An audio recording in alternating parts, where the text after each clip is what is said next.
சீர்காழி அருகே வழுதலைக்குடி கிராமத்தில் குடிநீர் வேண்டி கிராம மக்கள் காலி குடங்களுடன் திடீர் சாலை மறியல். 2 மணி நேரத்திற்கு மேலாக போக்குவரத்து பாதிப்பு.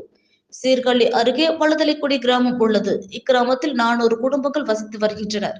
இந்நிலையில் இந்த பகுதியில் நிலத்தடி நீர் உப்பு நீராக மாறியதால் திருமுல்லைவாசல் ஊராட்சியில் இருந்து கொள்ளிடம் கூட்டு குடிநீர் திட்டம் மூலம் குடிநீர் விநியோகம் செய்யப்பட்டு வந்த நிலையில் கடந்த 1 வாரங்களுக்கு மேலாக சரியான முறையில் குடிநீர் வராததாலும் வருகின்ற குடிநீரும் அழுக்காக காவி நிறமாக வருவதாலும் பள்ளிக்கு செல்லும் மாணவர்கள், வேலைக்கு செல்பவர்கள் அவதி அடைந்து வந்தனர். இது தொடர்பாக சம்பந்தப்பட்ட துறை அதிகாரிகளிடம் தெரிவித்தும் கடந்த 1 வார காலமாக குடிநீர் வராததால் ஆத்திரமடைந்த கிராம மக்கள் வழுதலைக்குடி கிராமத்தில் காலி குடங்களுடன் சாலையில் அமர்ந்து போராட்டத்தில் ஈடுபட்டனர். இதனை அறிந்து பேச்சுவார்த்தைக்கு வந்த சீர்காழி காவலர்களிடம் வாக்குவாதத்தில் ஈடுபட்டனர். தொடர்ந்து சாலை மறியல் நடைபெற்ற இடத்திற்கு வந்த கொள்ளிடம் வட்டார வளர்ச்சி அலுவலர் உமாசங்கர் மறியலில் ஈடுபட்டவர்களிடம் பேச்சுவார்த்தையில் ஈடுபட்டார். பேச்சுவார்த்தையில் உடனடியாக தண்ணீர் வழங்க நடவடிக்கை எடுக்கப்படும் என உறுதி அளித்ததன் அடிப்படையில் சாலை மறியலை கைவிட்டு அனைவரும் கலைந்து சென்றனர்.